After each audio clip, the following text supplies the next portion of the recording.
So I would like to start the program for this evening. Good evening, everybody. My name is Tawisak, Tawisak นะครับ I am the King Scholarship Society committee member who organized this event, the Dhamma talk, by ท่านอาจารย์ Amaro on the topic, navigating a polarized society. And today I would like to remind you a few more things first. First of all, there are booklets up front at the entrance by ท่านอาจารย์ with different titles, so feel free to take some on your way out. Second of all, there's a charity box that you can make a donation, and the donation will go to Amaravati. The books are completely free. The books are 100% free, 100%. So any donation that you wish to make for Amaravati or anything is completely separate. The books are there to take. And may I ask ท่านอาจารย์ the donation will go to what? To do what project?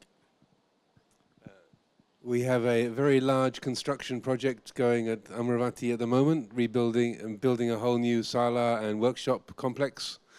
So donations will be gratefully received to support that. The sala, the canteen, the garden, the workshop complex all together to restore this facility.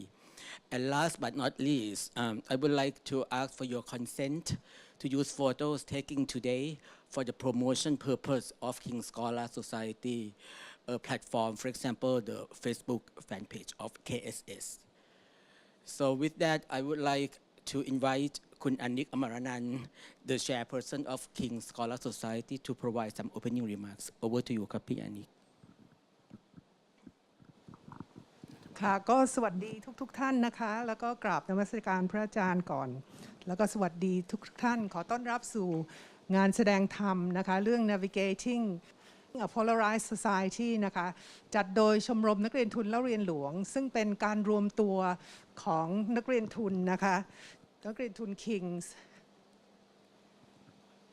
เพื่อจะทำกิจกรรมเพื่อสาธารณประโยชน์นะคะอาทิเช่นจัดแสดงธรรมโดยพระอาจารย์ชยสาโรในปี59หลังจากเสด็จสวรรคตแล้วก็ทำหนังสือจากงานวันนั้นนะคะหนังสือชีวิตที่ดีที่สุดแจกเป็นธรรมทานมีจัดเสวนาเสือดำและเรื่องที่ใหญ่กว่าหลังจากกรณีเสือดำนะคะในวันนั้นก็มีการช่วยกันหาทุนแล้วก็บริจาคให้กับมูลนิธิสืบนาคเสถียรแล้วก็เขตรักษาพันธุ์สัตว์ป่าอุ้มผางนะคะถัดมาก็จะมีสอนประวัติศาสตร์อย่างไรเมื่อคนรุ่นใหม่ตื่นตัวก็จะเป็นเสวนาที่จัดขึ้นในช่วงที่เด็กๆมัธยมออกมาเดินถนนนะคะก็สอดคล้องกับเหตุการณ์แล้วก็ล่าสุดก็มีการบริจาคสู้โควิดในช่วงปี64นะคะเราก็ร่วมกันบริจาคที่สิริราชจุฬาสวนดอกเชียงใหม่แล้วก็ขอนแก่นนะคะสำหรับกิจกรรมในวันนี้เราได้รับความเมตตากรุณาเป็นอย่างมากจากพระอาจารย์อมโรนะคะท่านเจ้าอาวาสของวัดอมราวดีที่ประเทศอังกฤษนะคะที่ท่านจะมาพูดคุยกับพวกเราในเรื่องที่เป็นสถานการณ์ปัจจุบันในชีวิตของทุกๆคนเพราะว่าทุกคนในห้องนี้ก็คงเจอไม่มากก็น้อยผู้ที่เรารู้สึกว่าเห็นต่างกันนะคะบางคนอาจจะใกล้ตัวมากแต่ว่าความเห็นอาจจะต่างกันมากอาจจะต่างจนสุดขั้วเดี๋ยวเรามาฟังท่านอาจารย์นะคะแต่ก่อนจะถึงตรงนั้นก็อยากจะขออนุญาตเล่าประวัติพระอาจารย์สั้นๆโดยใช้ภาพประกอบจากอินเทอร์เน็ตนะคะอุ๊ยพี่เลยละถอยค่ะท่านอาจารย์ was born in England in 1956. He received a Bachelor's of Honours in Psychology and Physiology from the University of London in 1977. Then, spiritual searching led him to Thailand, where he went to Wat Pa Nanachat. In 1979, the Venerable Ajahn Chah ordained him as a monk.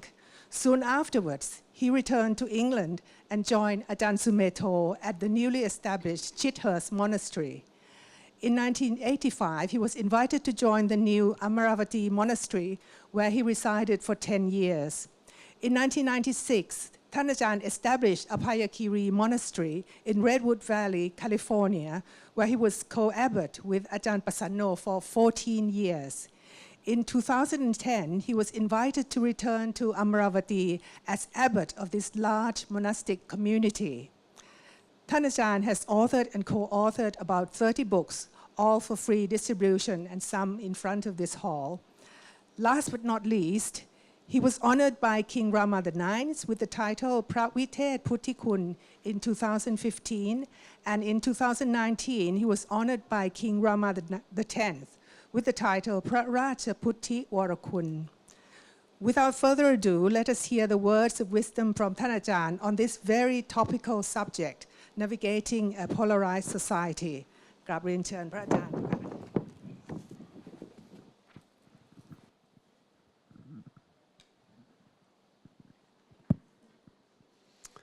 So I'm very happy to be here this evening with the King's Scholars Society at the invitation of Kun Anik. And I recognized from her surname, Amranand, that looks like a familiar name. And I remembered that her brother-in-law, Kun Bao was at Wat Nanachat when I was a novice there about 45 years ago. Kun Bao was a Pakao there on 8 precepts. So we were experimenting or exploring spiritual life early on together. So I'm very happy to continue the family connection and to be with you all this evening. So I'll start with our usual way of expressing say respect and devotion to the Triple Gem. Namo tassa bhagavato arahato samma sambuddhassa. Namo tassa bhagavato arahato samma sambuddhassa. Namo tassa bhagavato arahato samma sambuddhassa. Buddhang dhammang sanghang namasami. I also should apologize that my voice is a little bit unclear as I came down with a cold yesterday. I was in Italy with a large group of people for the Plukpata Sima, establishing a Sima boundary at Santa Citarama Monastery in Italy, and there was a gathering of about 100 monks and several hundred lay people, so I picked up a bug, a cold from somebody along the way, but hopefully my voice will be clear enough for everyone this evening. So Kun Anik suggested this title, Navigating a Polarized Society, and I thought this was an interesting title, and particularly I think it is informed by the recent election here in Thailand.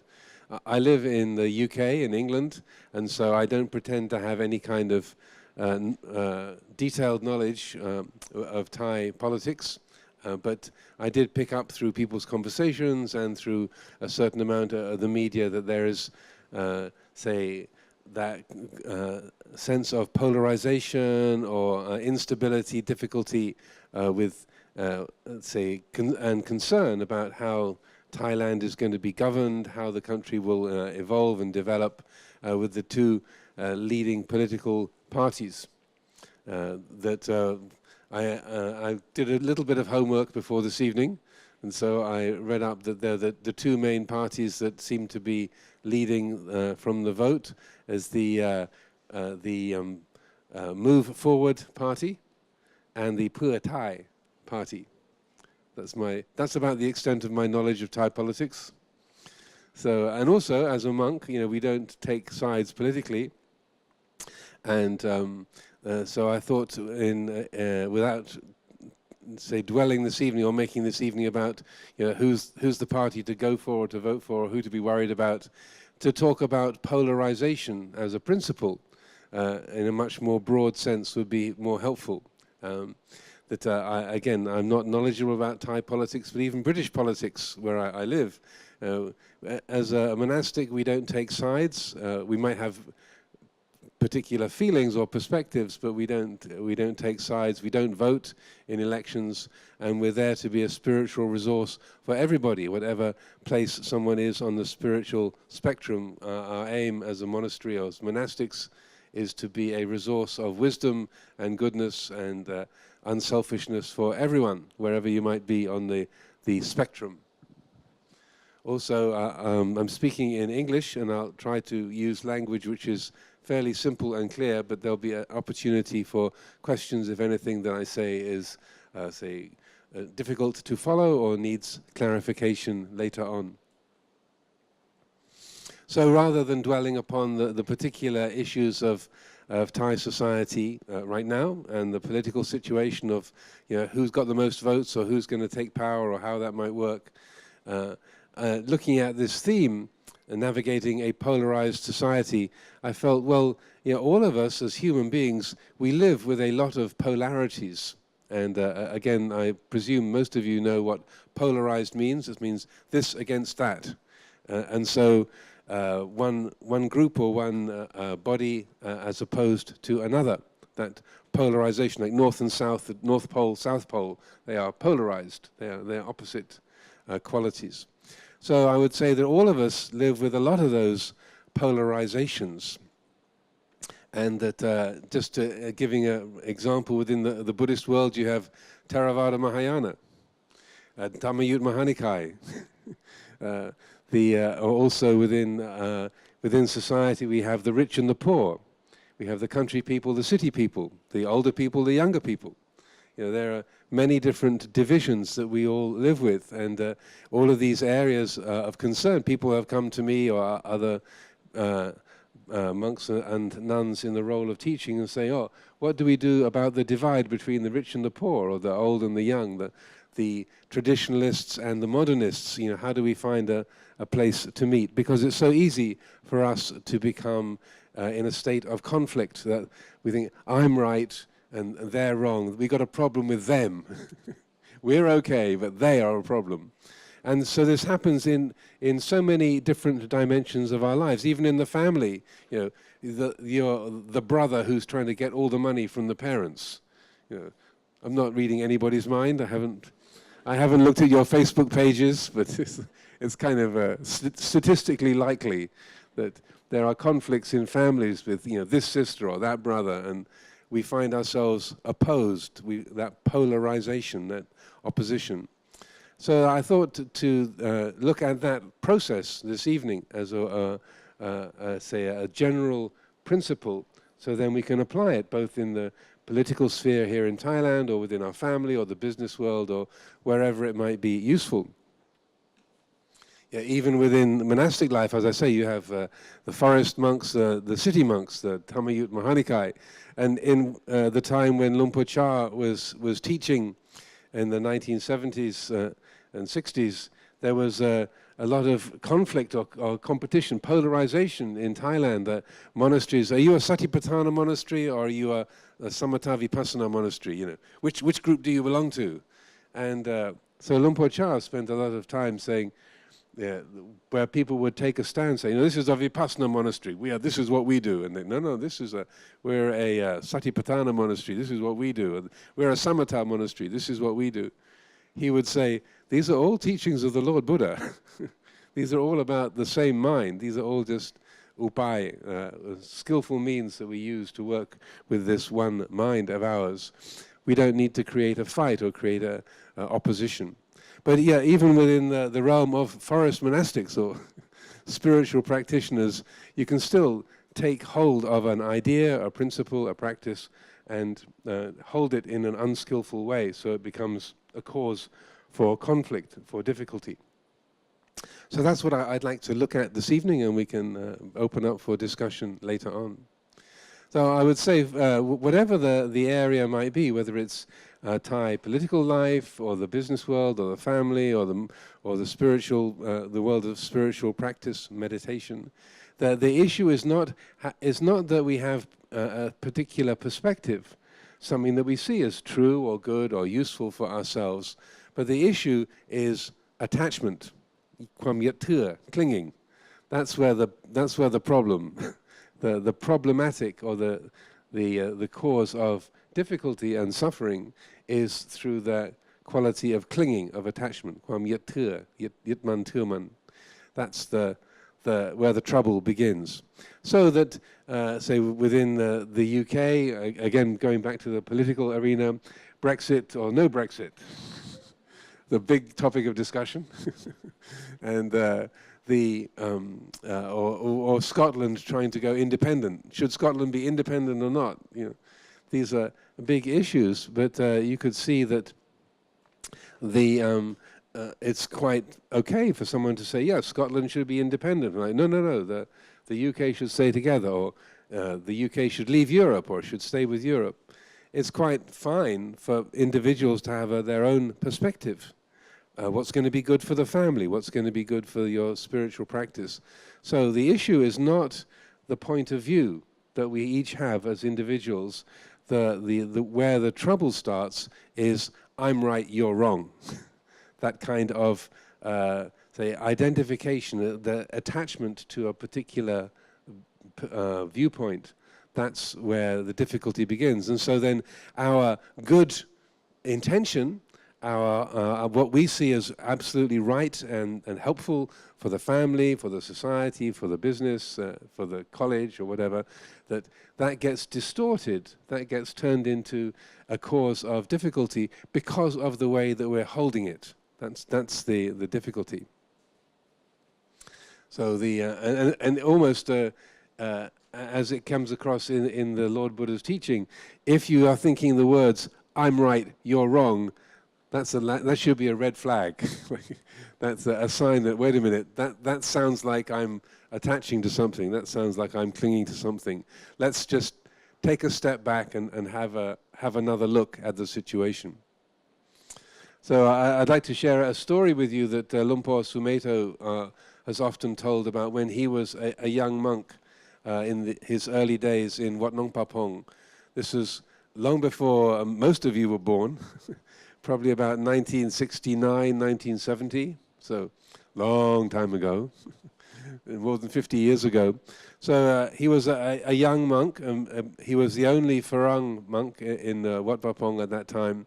And in America, and I am also an American citizen as well as being British, so I can speak on behalf of Americans. So it's very strong force in society, in American society. It's good to be righteously indignant.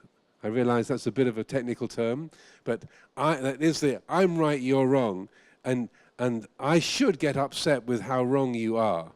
So that means to be righteously indignant is like, you're wrong, and I have to set you straight. And in America, that's quite praised. To be righteously indignant, you should.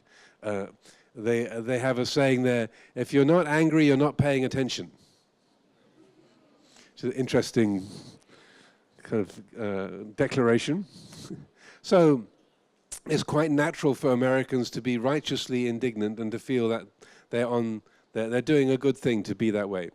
So at this time, there was a monk who had arrived fairly recently at Wat Nong Papong, Ajahn Chah's monastery in Ubon. And this monk was very loud spoken. Now, I know most Thai people are very, very quiet, very modest, and are very gentle with each other. This is not to be making too many generalizations. And as quite a loud person myself, you know, I realize that people vary. But this particular monk was very loud, very outspoken, and often used quite bad language. And so when he arrived in the monastery and was say, fitting in with people there, the young Ajahn Sumedho, Tan Sumedho, was thinking, oh, this monk is really loud. He speaks really, when he talks, he's really noisy, and I don't understand the language very well, but wow, I think that's a really rude word to use. He shouldn't be talking like that. And as time went by, this monk didn't seem to adapt, but carried on being loud and irritating. And then the young Tan Sumedho noticed that other monks would tend to avoid him or move away when he started talking. And so he was puzzled. He thought, why doesn't Lumpur set him straight? You know, he just seems to let him carry on. And this isn't right. Something should be done about this.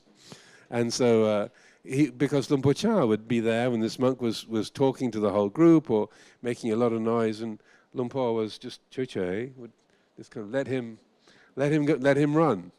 And so after several weeks of this, the young Tansumeto was quite sort of, something should be done. This is not right.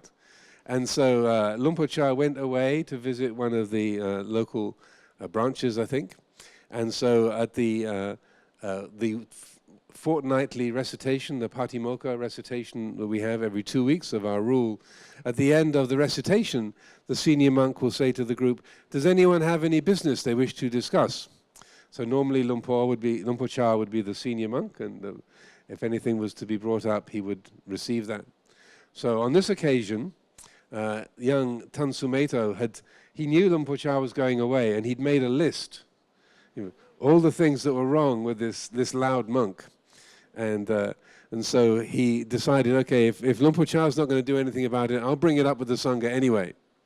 So that when I think Ajahn Liam was leading the group, said, so any matters to discuss? So then Tansumeto says, yes, there's something I'd like to bring up. And then he went through his list of all of the things that were wrong about this loud monk. And he was accurate. So he reported things that he had heard. He didn't exaggerate. It was like, well, this is what he said, this is when he said it, and this is what other monks said to me or to others in reaction to that. So this all being the case, this monk should be scolded. He should be admonished. He should be told, you can't act this way. This is wrong and bad. So he really embarrassed the loud monk. He's sitting right there with the rest of the group, and he made him really embarrassed. Nadek, ching ching. So he was really shamed in front of the whole group, and he's looking at the floor through the whole of this time, and so when Ajahn Sumedho got to the end of his delivery, then Luang Por Liam, who's very, very upeka kind of person, said, "Oh, thank you, Tansumeto. I think we've heard what we need to hear." Joke. That's enough. And so then the meeting came to an end. So Tansumeto thought, well, okay, I'm really glad finally someone told that monk where things are at, and he really needs to straighten out his behavior. But what happened was within a day or so, that monk packed up his bowl, took his robes, and left the monastery before Luang Por Chah got back. Just bye. He took off. So then when Luang Por Chah returned a little while later, news came to him pretty quickly about, where did the loud monk go? Oh, well, Luang Por, we have to tell you. Tansumeto really gave him an earful at the last Patimokkha. And so Luang Por Chah waited for the right moment and then summoned Tansumeto to have a little chat with him. Just the two of them talking together. And he said, Tansumeto, what you did with that monk at the Patimokkha meeting, that was really wrong. Do you think I didn't realize how loud he was? Do you think I didn't realize how bad his language was? Of course I was aware of that. And do you think it was an accident that I gave him that amount of space? Because this was the last monastery he could live at. He'd been kicked out of every other place he'd been living. So this was the last practice monastery where he could stay. And now you've shut the door on him. So you have to accept the fact that you've closed the door on the practice of Dhamma for him. So that's on you, Sumedho. So he felt, okay, I didn't realize that. And so that the comment that Luang Por Chah then made, he said, you were right in fact, but wrong in Dhamma. Yes, he's loud. Yes, his language is really bad. And yes, all those things were true. So all your facts were correct, but your attitude, the tasanakati, was aggressive, that was destructive, that was filled with dosa, with aversion. So what I wanted to share with you all this evening on this theme of navigating a polarized society and dealing with polarities is that principle of, yes, we can be right in fact, but wrong in Dhamma. Like, yes, our information is correct. Yes, the issues that we care about are important, and yes, we want to do something about it in the family, in the society, in the workplace, wherever it might be. But what is the tasanakati? What is the attitude? How are we picking that up? Are we right in our attitude in the Dhamma as well as in the information that we have, or the material that we're speaking about?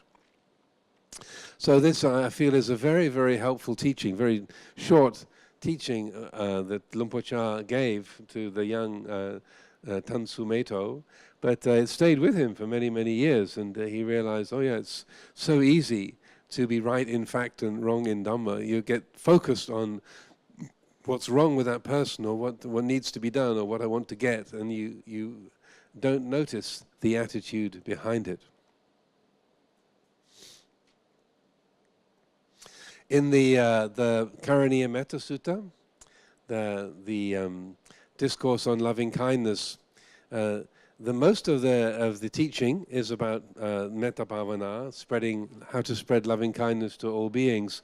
But the last verse, the last 4 lines of the Karaniya Metta Sutta, they address these qualities of clinging, of attachment, in a very direct way. Those of you who are familiar with that teaching, it's probably the most commonly recited Dhamma teaching from the Pali Canon in the Theravada, the southern Buddhist world. But you'll have noticed perhaps that the last 4 lines is a kind of change of gear. And the Pali goes, Ditincha anupagamma silava dasanena sampanno kame suvinaya gaitang nahigabba sayang punareti ti. So by not holding to fixed views, the pure-hearted one, having clarity of vision, being freed from all sense desire, is not born again into this world. So it's a change of gear from the teaching about loving kindness. And in a way it's saying, if we really want to practice loving kindness, if we really want to embody that kindly heart, what needs to happen is to let go of clinging. And so that there are these 4 different types of clinging that the Lord Buddha spoke about, that are spelled out there in that last verse. By not holding to fixed views, that's talking about dit upadana, the attachment to views and opinions. Ditti means views and opinions. So by not holding to fixed views, the pure-hearted one, having clarity of vision, being freed from all sense desire, is not born again into this world. So the second one, silavadasanena, is about clinging to the conventions that we have. Silapata paramasa is the long Pali word. So this is the attachment to not just religious conventions about how to recite Namo Tassa or how to bow properly, but Lumpo-cha would expand that Silapata paramasa, attachment to conventions. Says this is the conventions that we have in society. What are the right clothes to wear? What is the correct side of the road to drive on? What is money worth? These are all sitapata. These are all conventions that we live with. And he would use the example of money. He'd say, you take a piece of paper and you print a pattern of ink on it, and you say, this is 10 baht.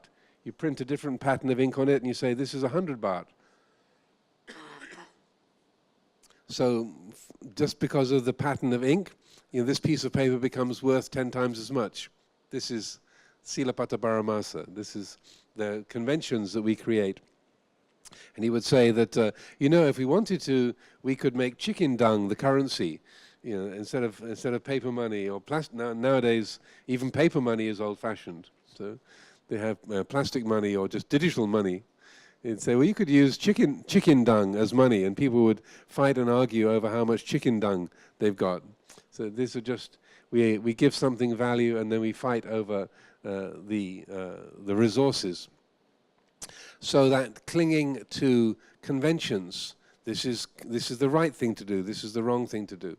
So then the next one is kamupadana, which is clinging to sense pleasure. This is what I like, therefore it's good. This is what I call beautiful, therefore it is beautiful.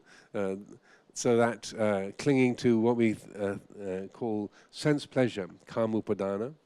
And then the fourth one, these four kinds of upadana, four kinds of clinging, is attavad upadana. So that atta is self. So this is basically clinging to ego and pride, like I want this, I am this. Don't you know who I am? That kind of, I'm the professor, I'm the consultant here, I'm your father. This is what I am. That attavad upadana is about ego and pride, and again, these another area of clinging and attachment. So I would say that how we get polarized is through these four different kinds of clinging. So clinging to sense pleasure, clinging to conventions, clinging to views and opinions, and clinging to ego, to self-view. So those are the, and you could probably find a few more areas, but that covers most of it.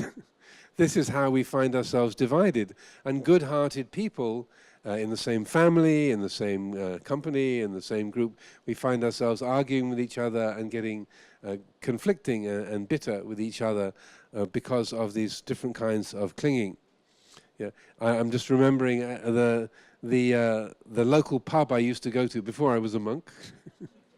They had a verse on the wall in a kind of a notice on the pub wall, which basically said, "No conversations about politics or religion," to avoid arguments. So here, stop and spend a social hour in harmless mirth and fun. I won't go on with the rest of it, but I can remember that from 50 years ago. So because of, this is how we end up conflicting and fighting, is because of these different kinds of clinging.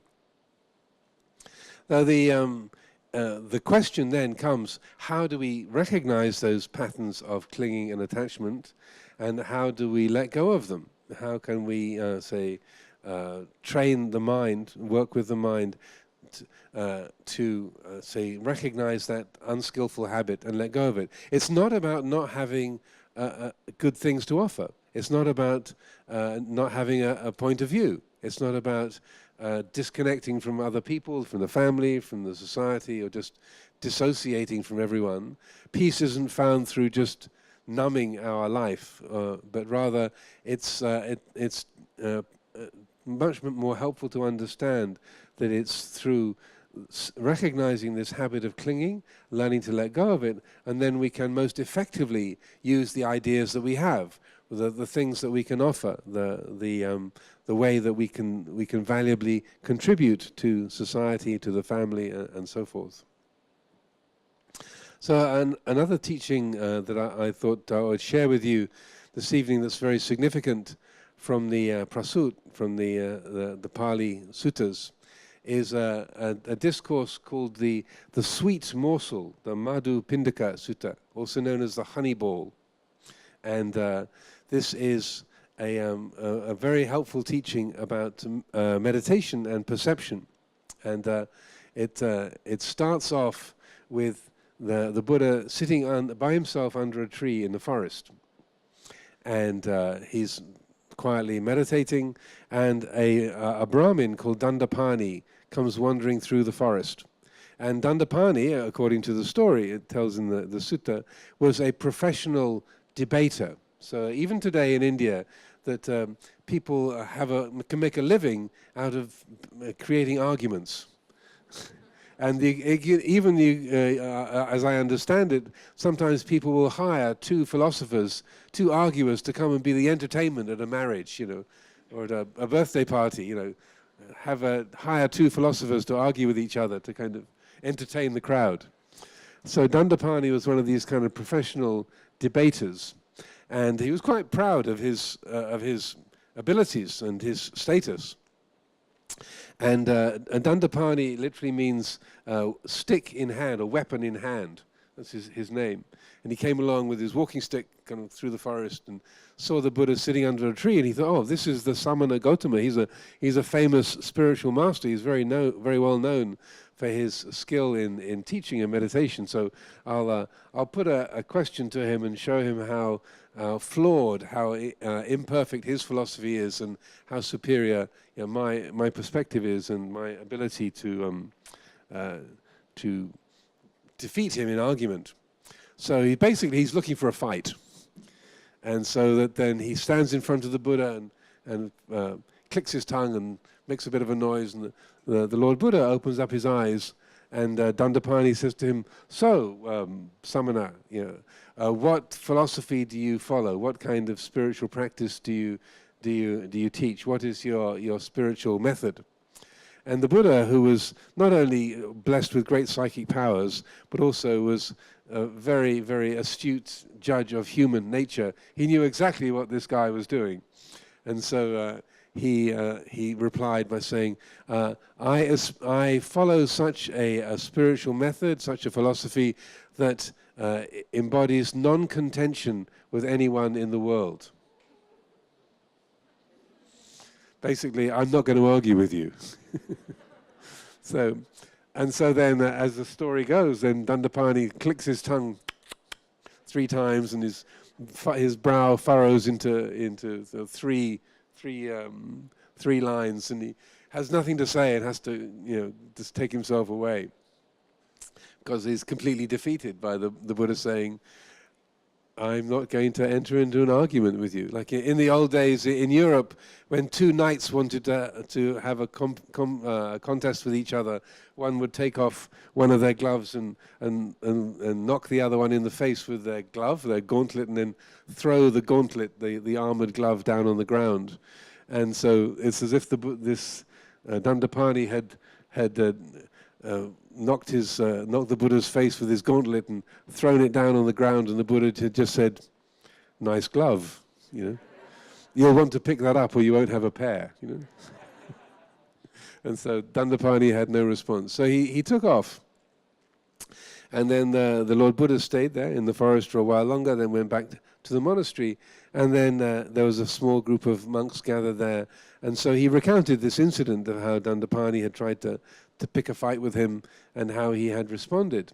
And then he went off after a little moment. But the last thing he said was, it is through attachment to thoughts and perceptions that we end up in a state of argument, in conflict. This is why we pick up weapons. This is how we contend with each other. This is the source of all conflict in the world. And then he went away and went to enter the Ganda Kuti, went into his kuti and left the Sangha alone. So I thought, oh, that last thing he said was really interesting. So attachment to perceptions and thoughts is the cause of all conflict in the world. How does that work? So then they thought of Mahakachana, one of the great arahants, and Mahakachana was famous for being able to explain in detail the brief statements that the Buddha had made. That was his kind of particular skill as a kind of one who was gifted at elaborating the Lord Buddha's comments. So they said, let's go find Mahakachana. He'll be able to spell this out for us. So they went to his kuti and described what the Buddha had said and the background to it. And Mahakachana then gave this wonderful teaching. He said, well, what he meant was, when something is perceived, say, for example, with sight, so there is the eye, there is the visual object, the visual form, the rupa, and then when the light from the rupa meets the eye, then eye consciousness arises. And the coming together of those three, the sense organ, the object, and the eye and the consciousness arising, that is phassa, that is sense contact. When there is sense contact, there is immediately feeling, pleasant feeling, painful feeling, neutral feeling. So one of those three will arise. Then following upon that feeling, there arises sanya. The mind then registers red or blue or green or moving or not moving. And that kind of perception is recognized by the mind. That's sanya. So the English word sign is related to the Pali sanya. So that, or in terms of neuroscience, it's like the visual cortex producing a particular pattern that says red or blue or yellow or moving towards, moving away. So then following upon that sanya, there arises thought, vitaka, conceptual thought. And the thought might be, that's red, or that's moving towards me.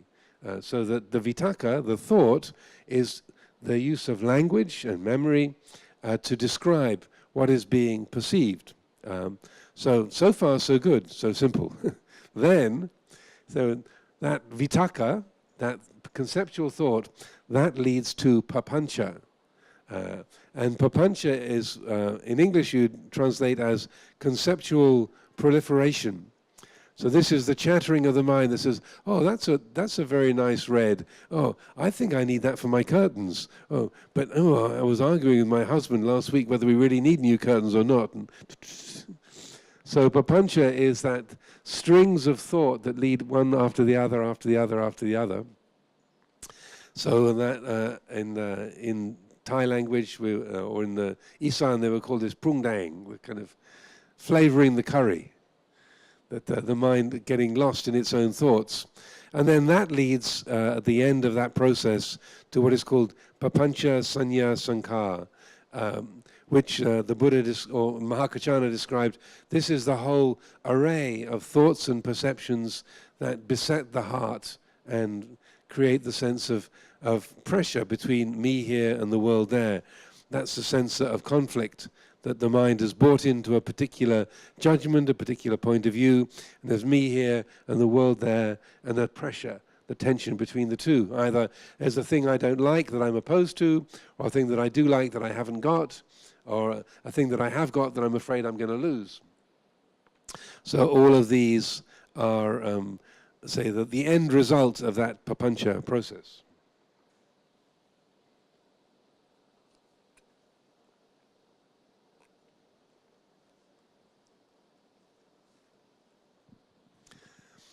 So this is the way that Mahakachana described, what the Buddha was saying, saying that's why it leads to conflict and contention.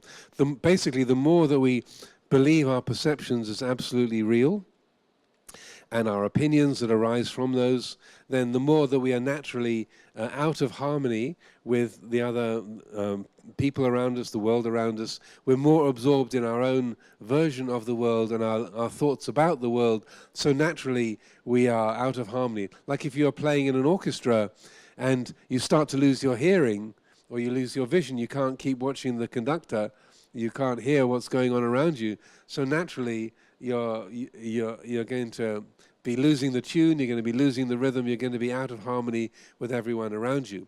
So this process of getting lost in papancha, in the prungdang, that mental proliferation, is how we get in a state of disharmony with others, and then the more there is ignorance and the more there is ego involved, then the more that leads to conflict between ourselves and others. Like, you shouldn't be that way, or why have you got that? I want one too. That's not fair. What about me? So that this is how then Mahakachana explained, this is why getting lost in that process of perception and proliferation leads to taking up weapons, to conflict and argument and contention, the polarized society. And so then at the end of that discourse, then Ananda, who was part of the group, was very inspired and thought, that's a really fantastic explanation. That's really, really good. I better go and check with the master to see if he agrees. And so then Venerable Ananda went to pay respects to the Lord Buddha later on, and Ananda had perfect memory, perfect recall. So he recounted the whole of the explanation that Mahakachana had given, and the Buddha said, that's exactly how I would have explained it. Mahakachana has put it in the precise words I would have used. And Ananda was very impressed by that, and he said, well, this is wonderful, this is an amazing teaching. It's like a sweet morsel, it's like a ball of honey. What should we call this discourse? And the Buddha said, you can call it the honey ball discourse. So from that time, from Ananda being a bit over-enthusiastic, which he often was, then it became called the honey ball, or the sweet morsel sutta ever since. So if you're interested to look that up, it's sutta number 18 in the Majjhima Nikaya. So it's a very helpful teaching in terms of spiritual training and in terms of our practice. So that the if we recognize this is how we get lost and how we end up conflicting with others, and our good heart is getting buried in our, say, contention against other people in this polarized state, then one of the ways that we can work with that is when we notice that we are arguing, or we're in that I'm right, you're wrong. You know, if you were different, I would be happy. You know, you need to change, so I'll be happy. If we find ourselves in that kind of a state, say, well, wait a minute, how did I get to this particular opinion? How did I arrive here? And one of the practices that are very closely related to this teaching is called tracing things back to the origin, or also called tracing back the radiance.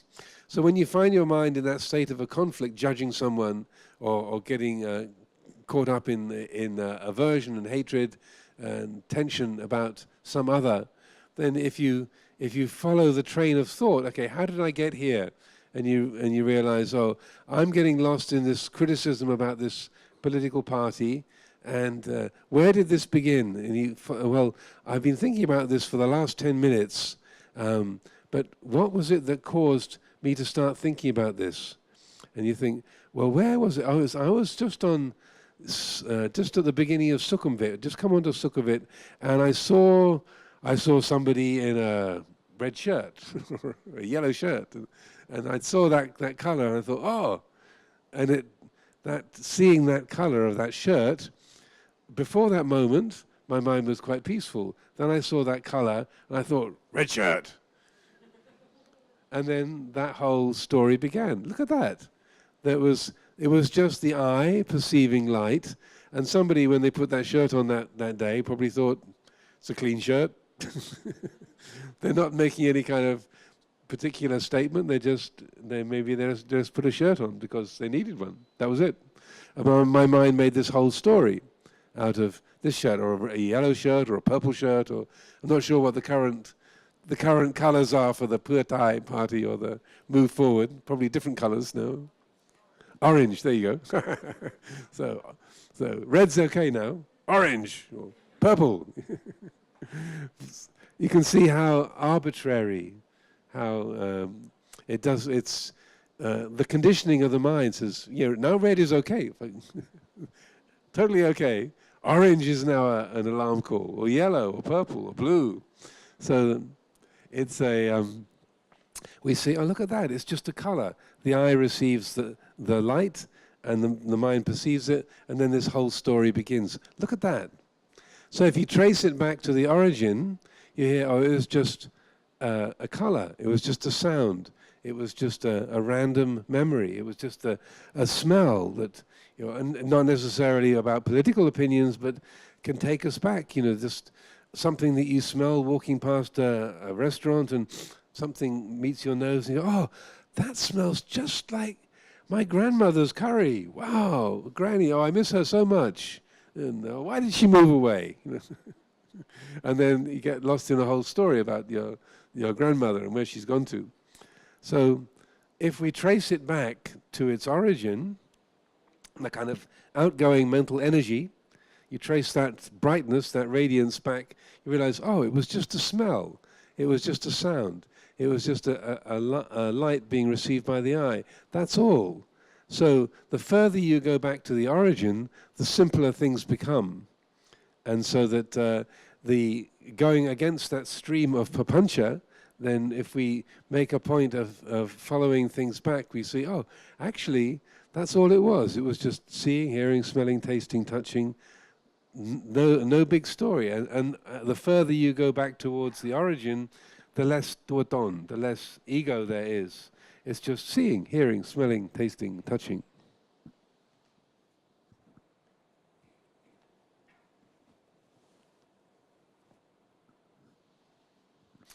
So another related teaching in this respect, let's see where I've been talking for about 40 minutes or so I'll just speak for a little bit longer, and then we'll open things up for some questions. So another or related teaching that I feel is very helpful to consider is a dialogue between the Lord Buddha and a wanderer called Bahia. Some of you might be familiar with this teaching. So Bahia was a notable spiritual teacher. He was a leader of a different spiritual group that was out on the northwest coast of India. And he thought that he was an arahant. He was under the impression he was a totally enlightened being. And was the leader, the teacher of this group of his Luksit, his disciples. And then one night this Devata appeared, who had been a relative of Bahia in the previous human life. And so appeared to Bahia and said, well, you're under the impression that you are an arahant, but actually you are not. And you're not even on the path to arahantship. So I'm just want to inform you of that you're not doing anything that will help you to arrive at arahantship. So sorry about that. So then Bahia asked, to his credit, rather than, who do you think you are? he said that, well, are there any arahants in the world? And if so, where are they?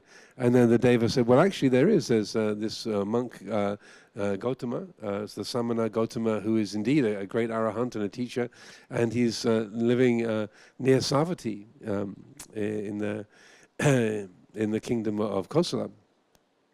And so, to Bahia's credit, he started walking then and there, just that night, to set out to go and find the Lord Buddha. And he walked something like 200 or 300 miles across northern India to get to Savatthi.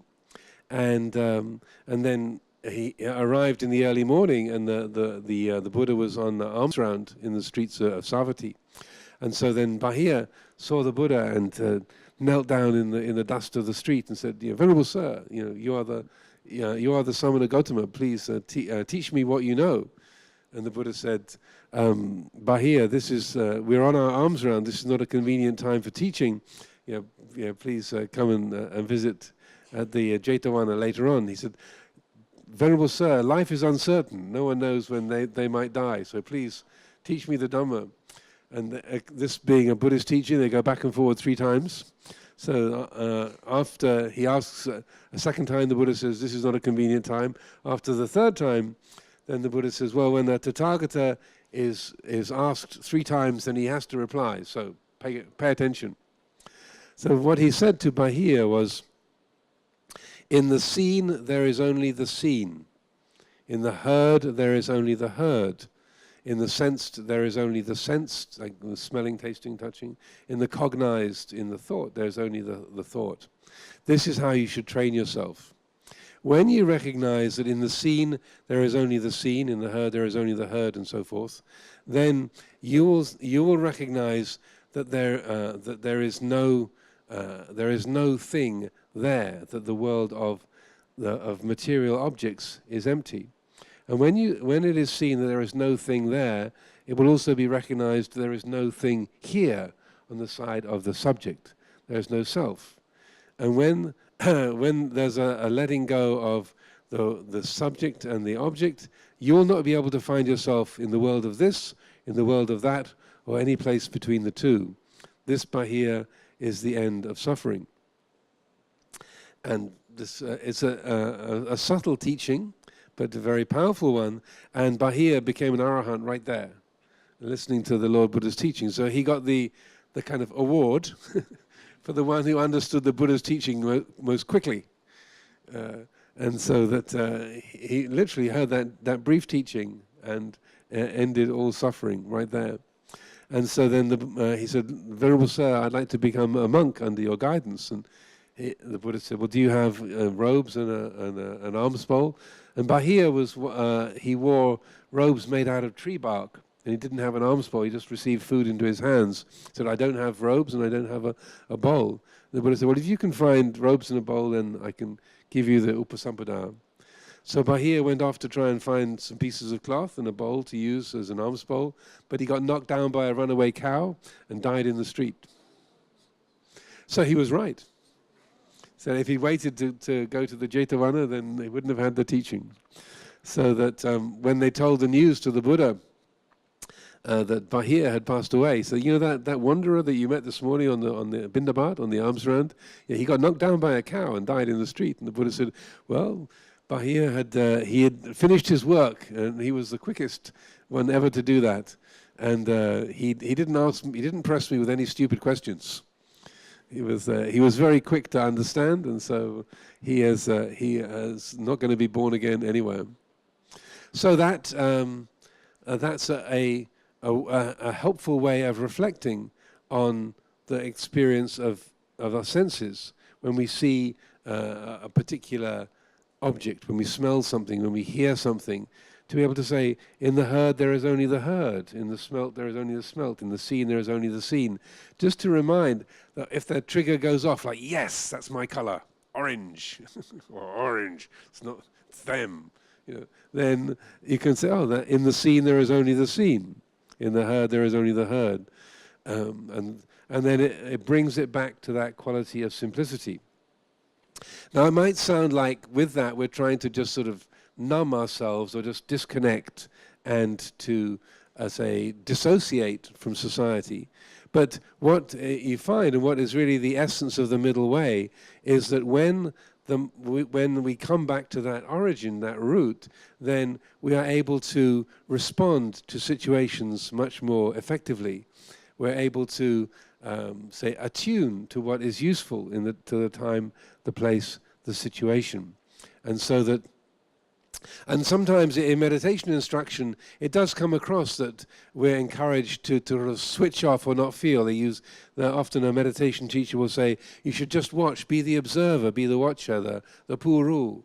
And it can seem like, oh, I'm supposed to just dissociate from everything, just watching, just feeling, just listening. But what we're doing in that is that we're actually disabling the natural connection that we have with all things. Your ability to act and speak is part of the way things are. To act and to speak and to engage is not an intrusion upon reality, it's part of reality. And I think that's something that I like to emphasize because it's often misunderstood. So, I'm practicing non-attachment. When actually what we're doing is just dissociating. We're kind of freezing our citta, or disconnecting, but when there is a natural and intrinsic connection. So I like to emphasize that our ability to make choices is part of the way things are. Your initiative, your capacity to act and to choose is not upsetting the way things are, it is part of the way things are. And so that when we talk about non-attachment or not clinging, it doesn't mean not engaging in society, not engaging in family discussions, or not engaging in the working world, not at all. But rather, it's in a way embodying the middle way itself. So when we talk about, sometimes we talk about dealing with polarities, with just sort of, well, should I act or should I be quiet? Well, I'll act half the time and be quiet half the time. Just 50-50. Or should I, and so that can seem to be like the middle way. But I like to emphasize that rather than the middle way being half active and half quiet, or half socialist and half, say, capitalist, that it's not just 50-50, but the middle way is rather where the two poles arise from. So if I can use this microphone. So if we take this as one pole, this is, say, one political party over here, the other political party over there. The middle way is not just half and half, or let's say this is royalism, national or republicanism, and then half royalist, half republican, sort of being 50-50. But rather, it's where the two meet, the pivot. That's where the middle way is, where those two polarities emanate from. So the middle way is not just, say, between activity and passivity, half active, half passive, or half royalist, half republican, half Brexit, half European, but rather where the middle way is a quality of attention that is completely attuned to the present moment, And so that the middle way is not just 50-50 of taking action or not taking action, or acting half the time and being quiet half the time, but embodying that quality of attunement. That is the middle way, is that listening heart that is paying attention to the present. So those of you with the King's Scholars Society, I imagine that most of you have some education in English literature, a little bit perhaps, and if you have, you're probably aware of some of Shakespeare's plays, and amongst those you might have heard of Hamlet, which is a tragedy of Hamlet, Prince of Denmark. There's a famous speech in Hamlet where he's trying to decide what to do. So Hamlet knows that his uncle has murdered his father and married his mother. So Hamlet's uncle has killed his dad, the king, and has married the queen. Hamlet knows this, but he doesn't know what to do about it. So there is this speech where he gives, which is very famous, where he says, "To be or not to be, that is the question." And it's in kind of classical English, but I can translate it for you. So he says, "Whether it is nobler in the mind to suffer the slings and arrows of outrageous fortune, or by taking arms against a sea of troubles, or to take arms against a sea of troubles and by opposing end them." So, to suffer, is it the right thing to be passive, to just suffer, and to be, say, giving in to the way things are, to surrender to the way things are, to suffer the slings and arrows of outrageous fortune, to just, okay, here it is, I'll just receive it all and get trampled on? Or should I oppose, to take arms against a sea of troubles and by opposing end them? Should I contend against the way things are? Should I attack my uncle and depose him and reveal the truth that he killed my father? Should I just be quiet and shut up and pretend none of it's happened? What should I do? But so you have these two polarities of, do I capitulate, do I surrender to the way things are, or do I oppose the way things are? And I would say that the middle way, and Shakespeare doesn't quite express it like this, but I would say the middle way that is not whether we act and oppose the way things are and force it to go my way, or we completely surrender and switch off and dissociate, but rather the middle way is working with the way things are, rather than just going passive and switching off or contending to get our way, but that working with the way things are from a quality of mindfulness and wisdom, and that's what's going to lead things to a most beneficial result. So to finish with the last thing I'd like to offer is the way I like to talk about that kind of attunement is to use the phrase unentangled participating, just two very long English words. Unentangled, so that there's a lack of grasping and clinging, but it's participating, you're joining in with the way things are, but without grasping, without clinging. So I'm not sure what a good Thai translation would be for unentangled participating. I'll leave that to the translation team to work out. But it's also, Ajahn Sujito called this hands-on letting go, which is a bit of an easier way to digest that. Hands-on letting go, unentangled participating. So we're engaging in the family concerns or the society, the particular issues that are live, that need to be attended to, but without that quality of grasping and clinging. So we're not just trying to switch off and not be involved, like I'm just viveking, I'm just retreating, but we're prepared to engage, to speak up, to use our own initiative, our own perspectives, but with an attitude that is free of grasping, free of clinging, free of attachment, and then that will be what brings, I would suggest, the most beneficial results.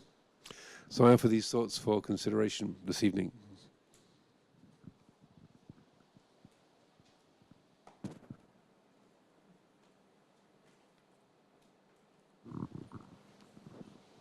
I also realized there isn't a clock here, so... Thanks, Kap. But, So we have about 20 minutes for questions or comments. So anybody would like to, okay, please. I need to pass the microphone around because I don't want to climb up and down all the time. Sorry.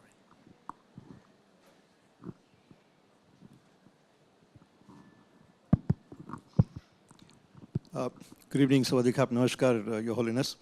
My name is Imtiaz Muqbil. I'm a local journalist. I cover the travel and tourism industry. I've been covering the industry for the last 40 years. And in a way, it epitomizes many of the contradictions that you very clearly and succinctly outlined, include particularly the issue of polarization.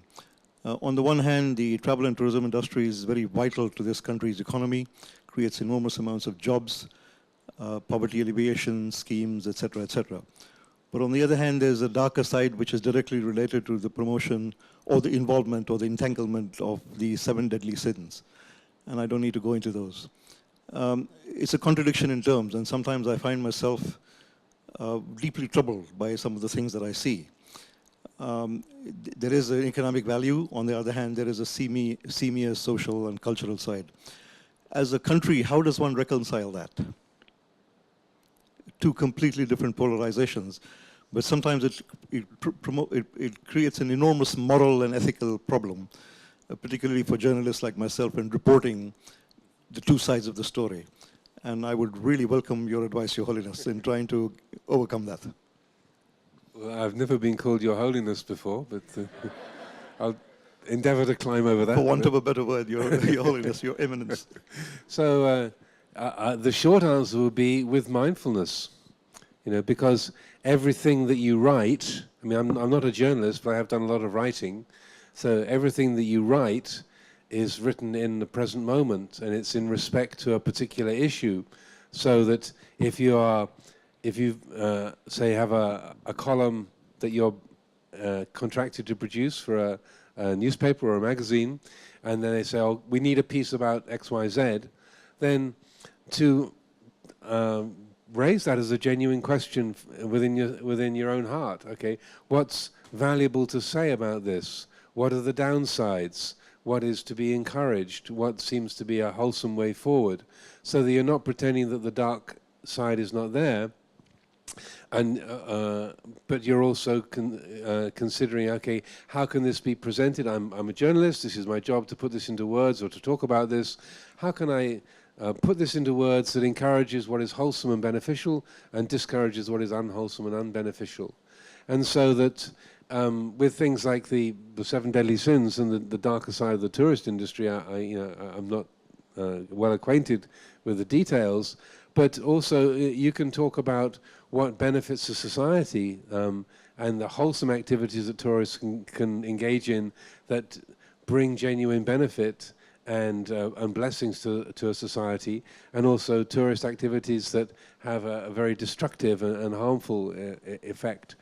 And so that those what they call non-bankable returns, I believe is the technical term, that the non-bankable effects of the way that we act, the choices that we make, and so encouraging those non-bankable human interactions and qualities that can be of benefit, and the ones that are destructive, to be discouraging those. But each situation is unique, so that you can't come up with a formula that says, oh, I'll always say this or I'll never say that. I would say that embodying that middle way is like, okay, so this is an interesting area. How can I talk about it here? What's going to be of benefit here? Because I have to take things into consideration. And so that being ready to attune to a unique or challenging detail. Like, for example, in the northeast of Thailand, before Ajahn Amaro came to join me in California, then he was very active in the Ubon area and helping to get some local social programs in place. So that the Western monks had been donated some land right by the Mekong River, and the local villagers made a lot of their money from illegal logging. And so that then the Sangha kind of moving into that area, where then Ajahn Pasanno realized that in talking with the locals, they didn't want to be engaged in illegal activity, and they wanted to preserve the forests, but it was the only way they could get money in that area at that time. So he realized what he needed to do was to create some programs that enabled the villagers to have alternative livelihoods. So he established some local industries, so like broom making and such like, and setting up workshops in the villages, so they had an alternative stream of income. You couldn't say, stop cutting trees and then expect to live a healthy life with your families. There had to be some kind of alternative way. Ajahn Pasanno did not become a monk in order to develop broom factories. But then considering that, well, this is the situation in this particular area, what can we do? What's possible here? And so it was to his own surprise that was a way to go. But it was quite successful and gave an alternative funding stream for the local communities.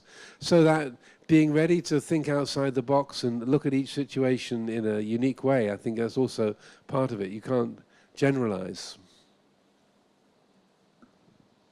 Good question.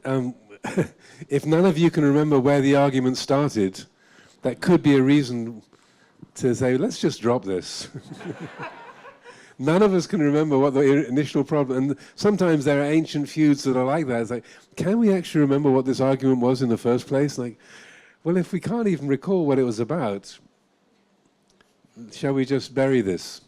And in the end of the Patimokkha recitation, the monk's rules, there's a list of 7 ways of settling conflicts. And the last one on the list is covering over with grass, Tinavatara Koti. So that if there's no other way of settling it, or you can't remember what the whole thing was about, let's just cover this over with grass and leave it just leave it be. So that if a conflict is persisting, also to explore that with each other. It's like to say, well, we seem to be at odds with each other, and it's not so much about what the original problem was, but how rude and how unkind we've been to each other over the last 10, 20 years. So one way forward with that is that to say, to make the gesture of asking for forgiveness, whether I was in the right or in the wrong, please, for anything that I've done or said in the last 15, 20 years, or however long the conflict has lasted, I'm sure that I've said and done things that were out of order, so please, I ask for your forgiveness. And if someone says, no, I won't forgive you, then that's, at least you've made the gesture to try and to let things end. I hope that's helpful. In Hawaii, they have a principle in some of the Hawaiian islands. There's a principle called Ho'oponopono, which is when you can't come to an agreement, you agree that you can't agree. It's like everyone says, this is completely irreconcilable, so we'll put this in the Ho'oponopono category. Okay, we all agree to say this is unsettleable. Okay, we're good, let's go home. So that I think societies have developed these ways of dealing with old and bitter conflicts, but it's often as I was saying, it's often what we've said and done along the way that's been more harmful and more divisive than what the original issue was about.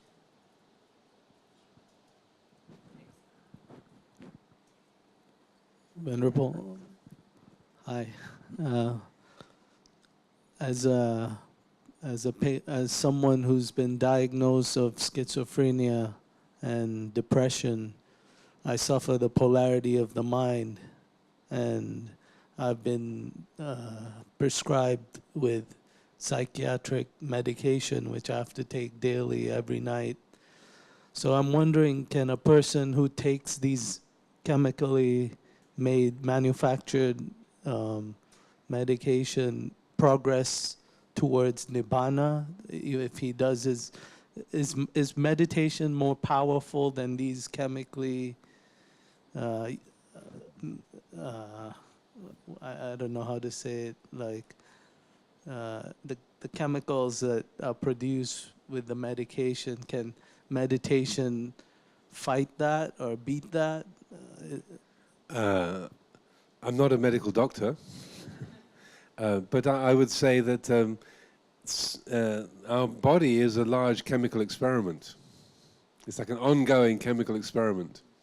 And so if there are chemicals that we can take, like I've got this cold, people have given me lots of chemicals to deal with this cold. You know, if I say, no, I'm not going to have any chemicals or this lemon juice. No.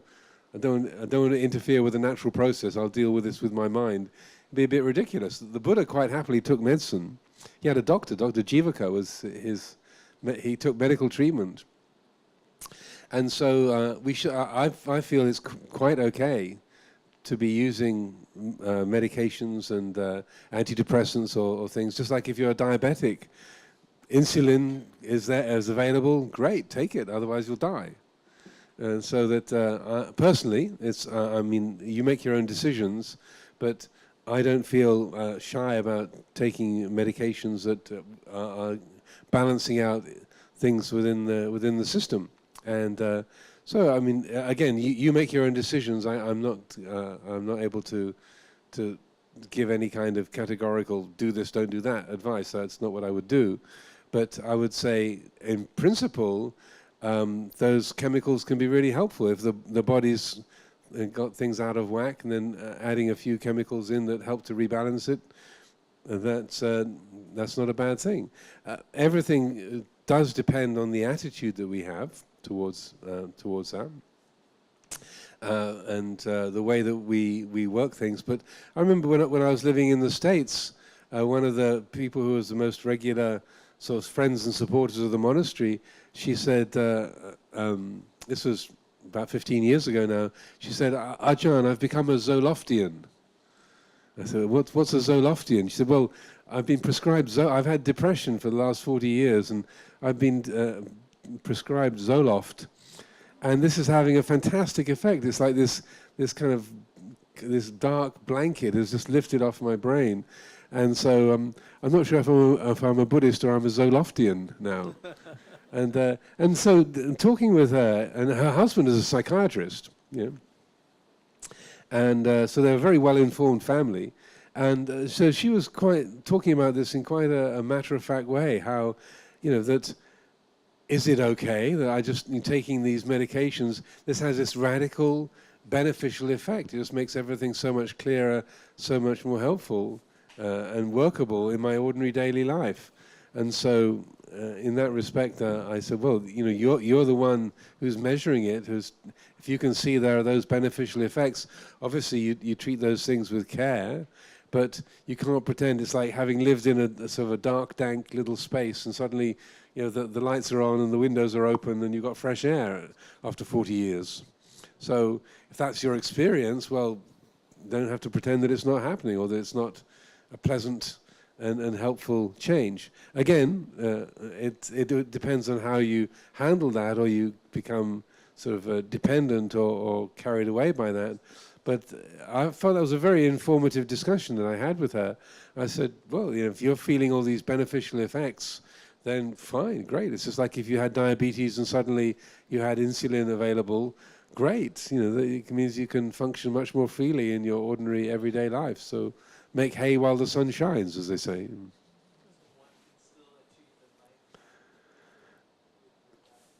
I would say so, but you know, you have to prove that for yourself.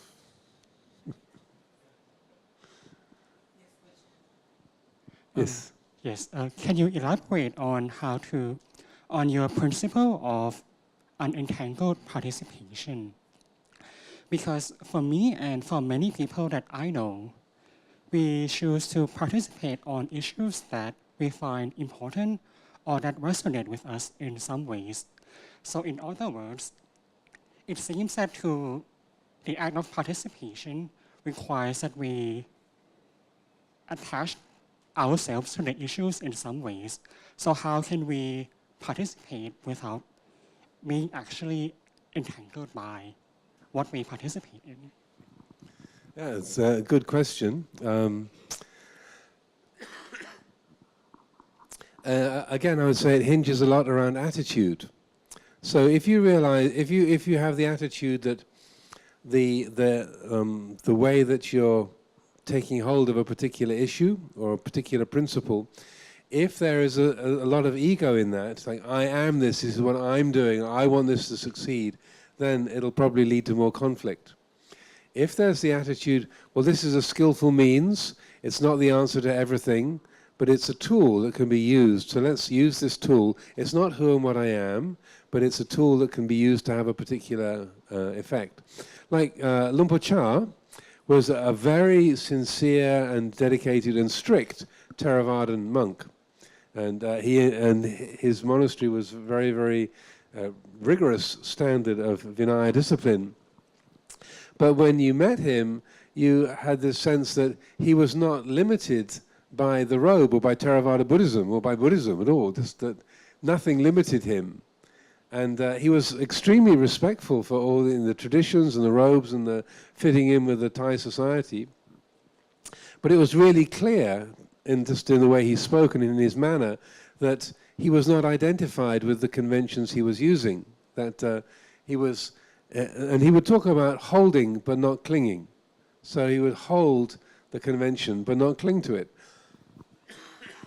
So he would quite happily sit here and say, there are no Thais here, there are no foreigners, there are no women, there are no men, there are no monastics, there are no lay people.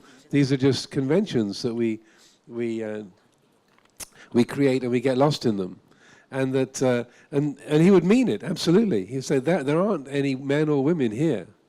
These are just conventions that we create and we attach labels to, then we get lost in the creations that we've made. So that the skill is in holding but not clinging.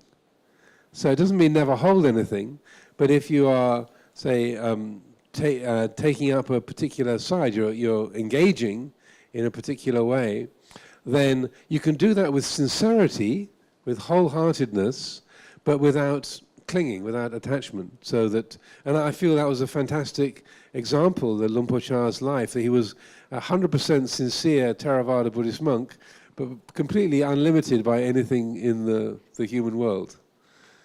And so that I would say that's really the embodiment of the middle way, is where we can hold and not cling.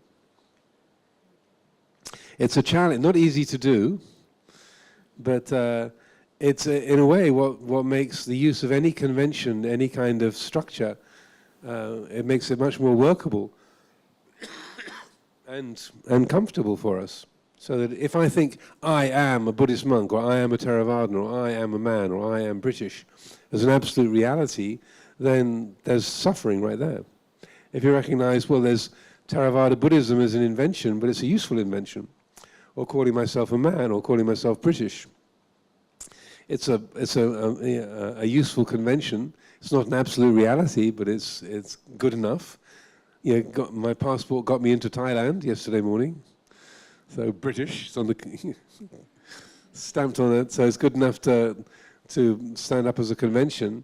But if I think I'm absolutely British, every atom of this body is British, it's ridiculous, you know.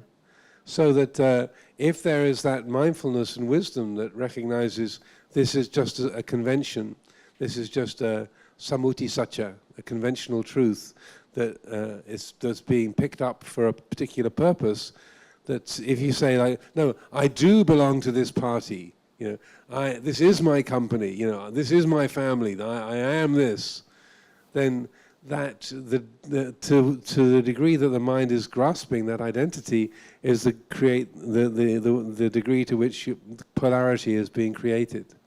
If we want to get to the place where there's no polarization, the middle, then it's recognizing that yes, I belong to this party, my name is on the document, but that can't be the whole story. That's just a set of conventions that we use for a particular purpose. Hi, the red shirt here. Hi. I have no question. I just want to commend you for such a great talk, and it's all about agreeing to disagree, And my friends and I, we've been following you for a couple of years. We started at Sapan Kwai there. And then, so I'm also a journalist as well. Hi, I know you. I wish that this tape, whatever you said just now, could be replayed in the US Congress, and maybe at the British Parliament. Perhaps maybe Russian President Vladimir Putin should hear about this so that Ukraine wouldn't have to suffer. It was a very good talk. Thank you very much. And I hope you excuse me for using the red shirt example along the way. I wasn't thinking of you, but I just... No, I'm the rainbow color, you know, pride for LGBT. So red is just so that I look bright today. Very good. Thank you. For this particular talk.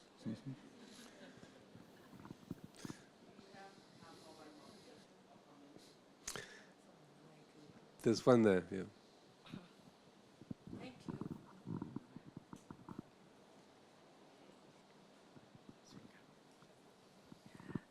Swadika, Prajaan.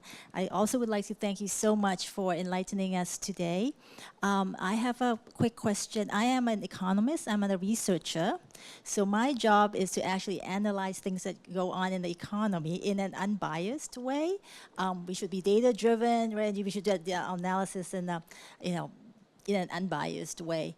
But in this situation in Thailand at the moment, where it's very polarized, I find that when we want to do an analysis, people whom we talk to usually would like to convince us to take their side and convince us that their policies are good, are better than the other party's policies.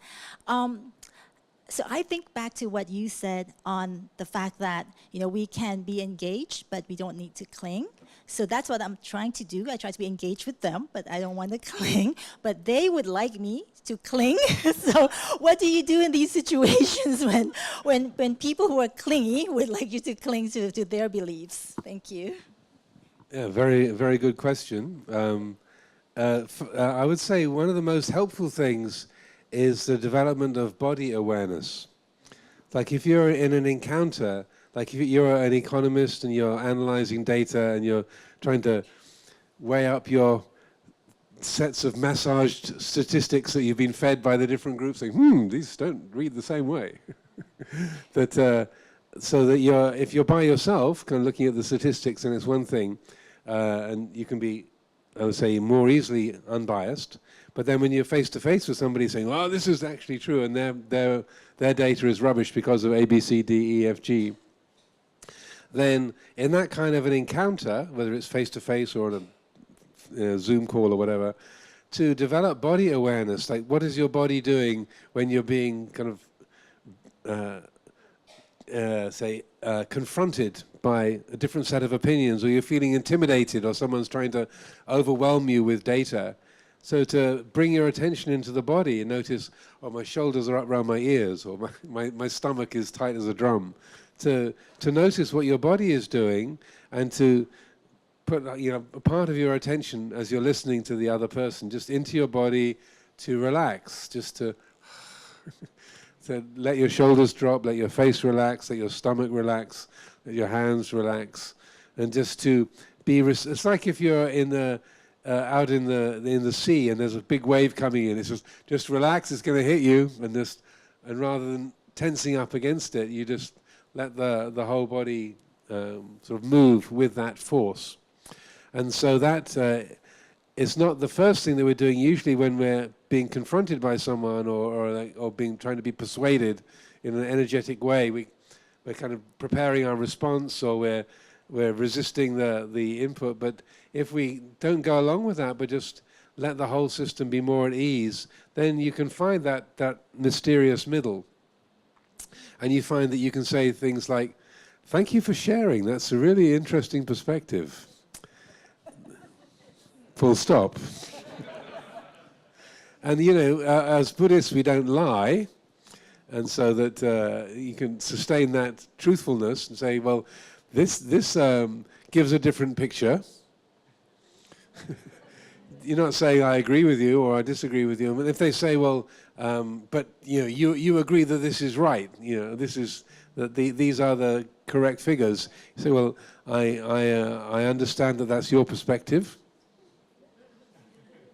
Being polite, being clear, and I am character-wise, I used to be very, very drawn into other people's moods and how they were talking, and I'd find myself agreeing with people when I didn't really agree at all, and just sort of swept along by their own energy and enthusiasm. So I've kind of had to work with this area a lot myself, and I find myself volunteering for things that I was not interested in. It's like, how did I get my name on this? Why me? Well, so that way of politely receiving what's being given to you, but not feeling you have to act on it or validate it. Just saying, well, I understand this is extremely important to you. And just leaving it at that. And so, and then you're coming from a place of kindness, of respect, and the more sincere you can be in that, then the better the system will work. Because it's really, I would say, you're putting mindfulness and wisdom into the chair, the chairing that particular encounter, and then, and if the other person says, well, but we've got to have an answer by the end of today, or you've got to validate this. This is so important. You say, well, I understand that it's important to you, or that's part of your schedule. Have a good day. So that you're being polite, you're being respectful, you're being sincere, but you're not being drawn into where other people are at. And so sometimes people can say, well, if you don't agree with me, then you're opposed to me. You say, well, you're totally entitled to that perspective. I don't feel that's the case, but if you want to hold it that way, that's your business. And so it takes quite a bit of mindfulness but the more you develop that body awareness and the body is really at ease and settled, then it makes it much easier to respond in that way, where you're not being dismissive or like, oh, you're upset, aren't you? Like, go away and leave me alone. But rather, you are coming from a place of sincerity, but you're not intimidated by somebody else's mood or enthusiasm or kind of threat. And I've been in that kind of encounter a few times where someone says, well, if you don't agree with me, then you hate me or you oppose me. I said, no, I don't have any opinion about you. I just don't agree with what you're saying. Okay. Sure, yes.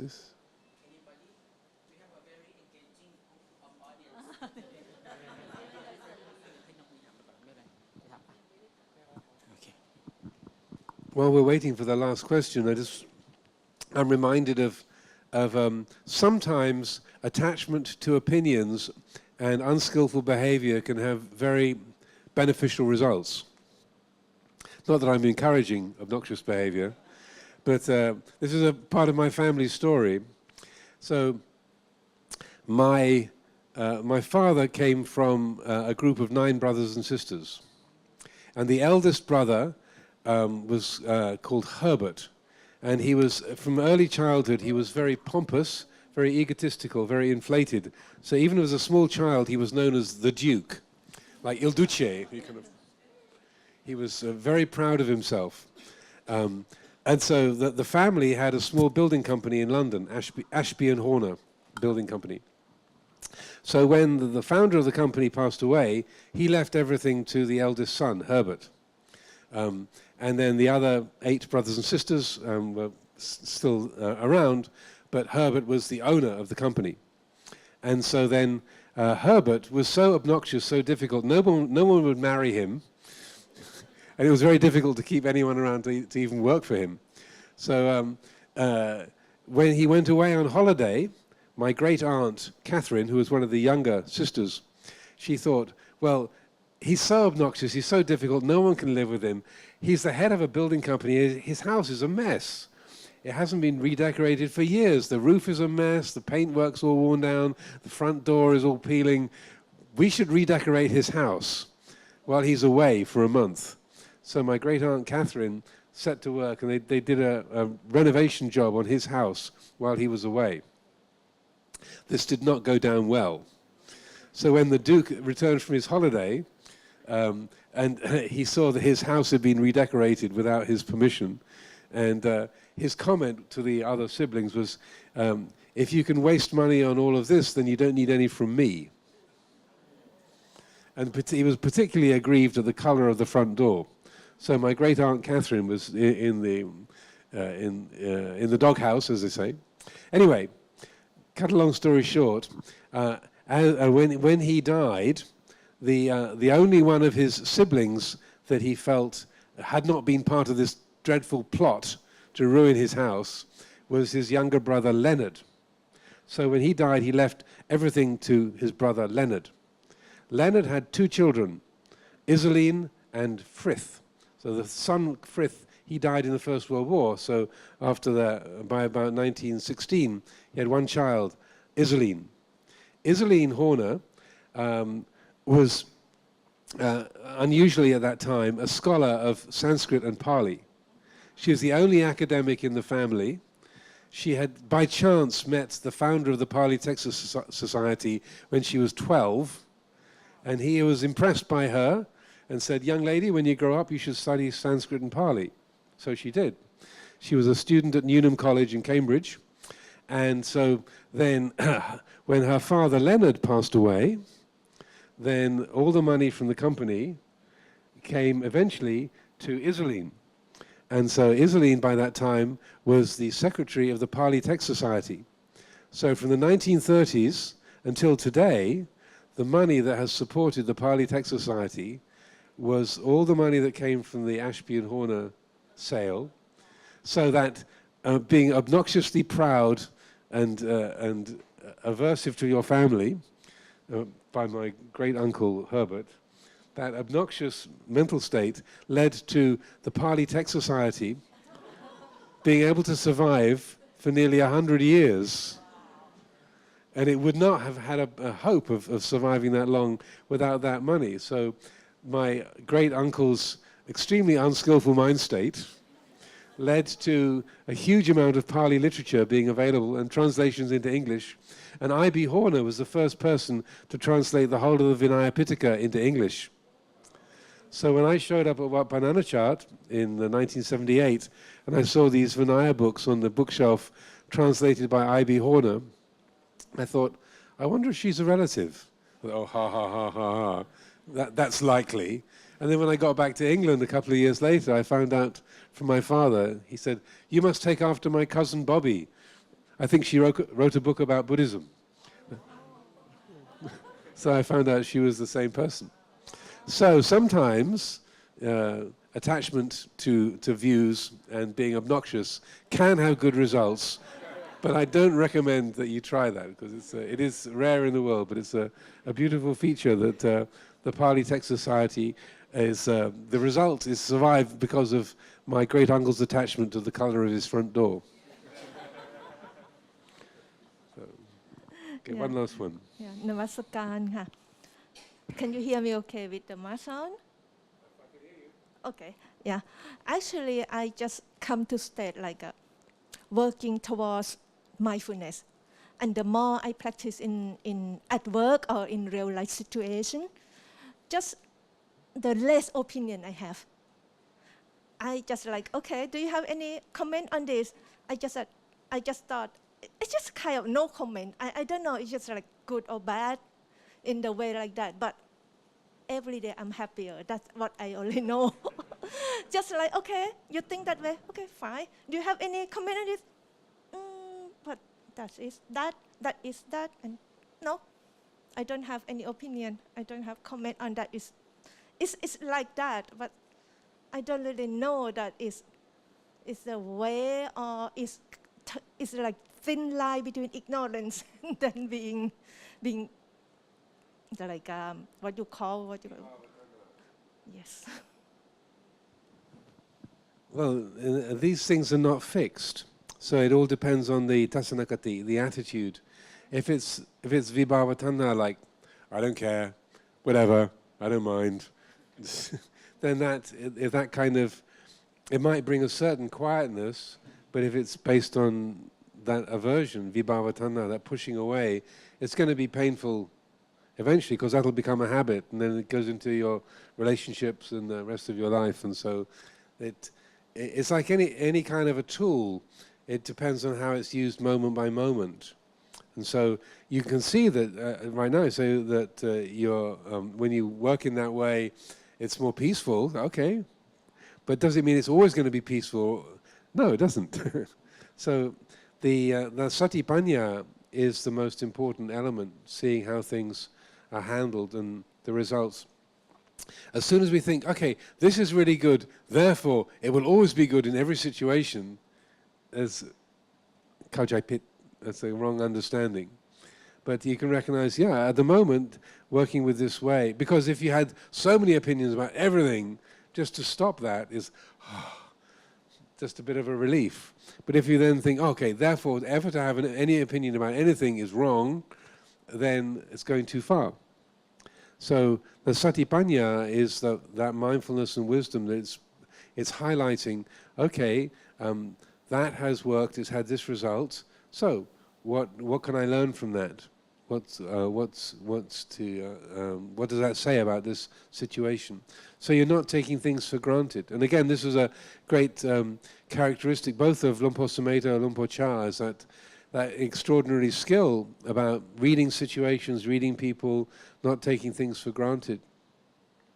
So that one of the things that Luang Por Chah would often say is, "Duk on." Yeah, wait and see. Yeah, let's kind of have a look at it and duk on. Yeah, and just let's see how it turns out. You watch, be aware, see how things turn out, rather than being making assumptions about things. Yeah, and then followed by "mai nae," right? Yes, yeah. Because even when things go really well, you say, oh, this is great, this is exactly what I wanted, therefore this is good. Mai nae, because sometimes the good things we get, I mean, like, and probably for everybody here, there've been some events in our life, you got a promotion, you got a new job, you got your degree, or you got a new property. Yes, this is great. And then a year later, oh, borhua. Why was I celebrating? This is a nightmare. It's the perfect house, but wow, I forgot about neighbors. Or that, yeah, it's a great job, but I didn't take into account the people I'd have to work with. Ooh, the other humans. So that again, that mai nae is don't make assumptions, don't take for granted, don't say that things are absolutely good. Okay.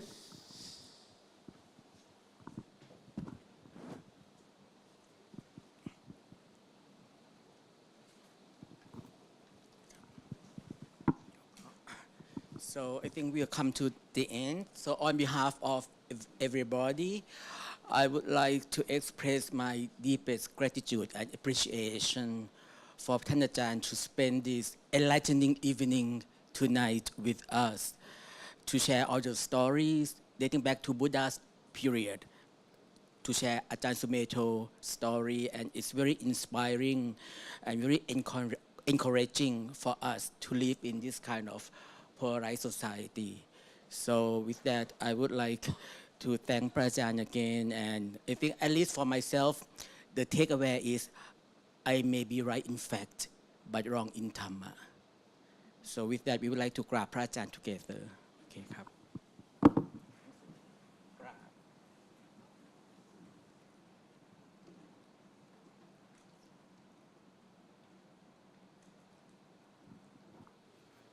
ขอบคุณมากๆครับสาธุอนุโมทนาบุญด้วยกันทุกคนนะครับ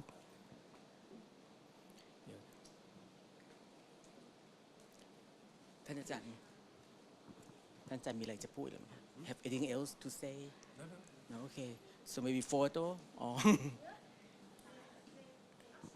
it's very not ergonomic sitting arrangement. This one. So sorry. Yeah. It's very good. เดี๋ยวใครอยากถ่ายรูปกับท่านอาจารย์ก็น่าจะได้นะครับ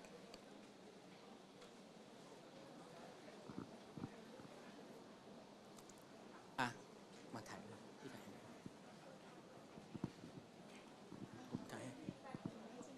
ของเราใช่ใช่ใช่เดี๋ยว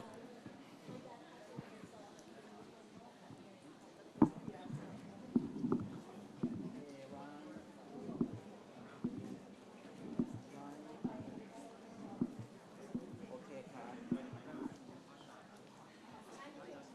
ได้ครับ Very good อ๋อ thank you for coming น้องฝันก็มาโอเคสวัสดีครับสวัสดีครับสวัสดีครับเชิญนักเรียนทุนเล่าเรียนหลวงเดี๋ยวประกาศเชิญนักเรียนทุนเล่าเรียนหลวงทุกคนมาถ่ายรูปร่วมกันหน่อยนะครับ